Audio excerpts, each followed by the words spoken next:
This is a very interesting question, and the answer is yes. The menorah is the symbol that God gave to the Jewish people. It was the seven-branched candelabra that they were to burn in the tabernacle, and it was patterned from the bush that Moses saw in the desert. The bush that Moses saw in the desert is actually now called the menorah bush, the menorah tree, and it looks like this here. It looks, as you can see, it looks very much like the actual thing that God had them construct. But does that in itself negate the significance or the validity of the Mogen David, or the Star of David? By no means. As a matter of fact, we find a blending together of this menorah that God had given as a symbol, and then the symbol of the Star of David that the nation of Israel developed as their national identity.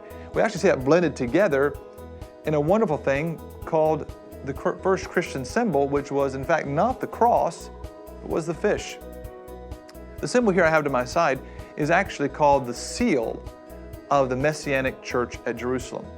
As a matter of fact, back in the 1990s, the archaeologists found a large cache of engravings and carvings on vessels and on rocks, showing a blending together of the menorah, of the fish, and of the Star of David in the center, showing truly a blending together of what we would call the Judeo-Christian faith, the Judeo-Christian experience.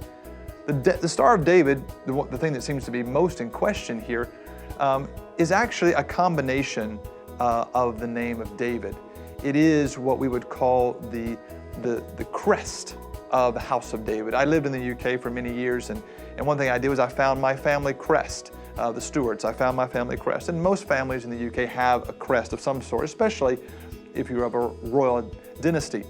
And the house of David, of course, was the royal dynasty that brought forth the Mashiach, the Messiah. But how do we get the Star of David? I've mentioned this previously in one of my other teachings, but let me just expand this a little bit more. In pictographical Hebrew, in the ancient hieroglyphic Hebrew, the name of David is spelled the Dalet, Vav, and Dalet. D-V-D is how it'd be spelled actually in our language, and it looks like this. And what you'll notice is the first letter, his name has 3 letters. The first letter is a triangle, the last letter is a triangle.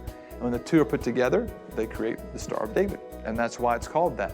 This is then the symbol of the house of David. It's not a hexagram in the sense of being occultish. It's not from the Rothschilds, as some people say.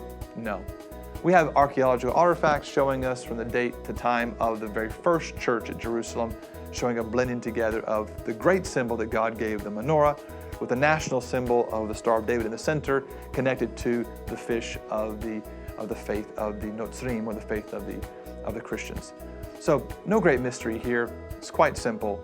One given by God, one given as the crest of the house of David, and of course the other, the fish, showing the great symbol of the Christian faith. Simple as that.